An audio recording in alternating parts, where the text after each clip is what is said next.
The Warehousing Receipt System Council says it intends to cover more farm produce in its portfolio to minimize post-harvest losses. The council's Chief Executive Officer, Lucy Comment, says there is need to provide adequate working capital and cheap farm inputs to all small-scale farmers to protect them from losses and increase production. The warehouse receipt system currently covers grains and coffee produce. Under the system, farmers are able to store their produce and receive a receipt that can be used to purchase farm inputs and access credit facilities. The council now says it's considering adding additional farm produce in its portfolio to protect farmers from post-harvest losses. We are losing between 30 to 40% into post-harvest losses, and more for other perishables like potatoes. It is more than that.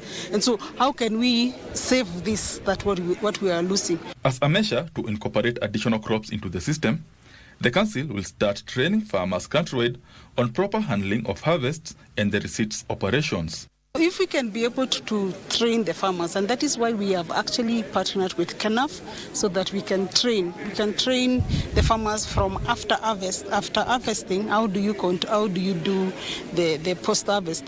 Players in the agriculture value chain are calling for increased digitization of extension services to attract more youth into the agriculture sector. Extension service workers are really needed in this country, and we are asking ourselves, how can young people, because this creates also another pathway to employment and wealth creation, how can they use ICT and data innovations? We are trying to move away from offering direct extension service, and what we have done is to work with the young people who have graduated in agriculture background to be trained to work with farmers as agripreneurs.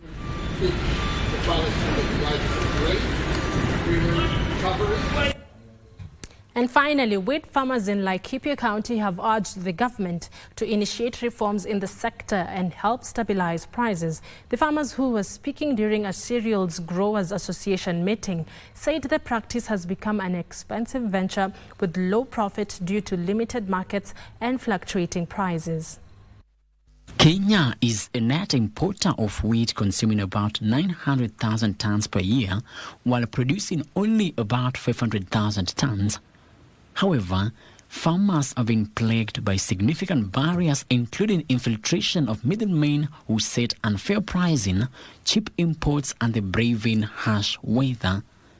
Farmers in Laikipia County now want the government to initiate a series of reforms which will see an effective system where competitive prices are set. Kuna ile agreement tulikuwa nayo na kupitia AFA ambayo ni organization ya serikali haijakuwa honored kwa sababu the agreement ilikuwa imestate kuwa grade 1 ya ngano inastahili kununuliwa na 5300.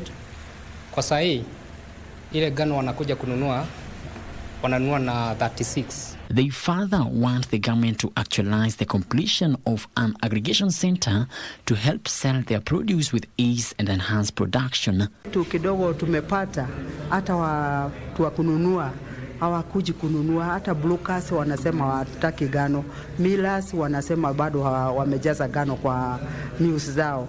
Mimi ningeomba serikali iache kukubali ngano kuimportiwa, sababu the minute imekuwa imported, ngano zetu hakuna mahali zinaenda. According to a report by the Agriculture and Food Authority of Kenya, wheat is the second most consumed cereal after maize. Frederick Muki for Easy Friday.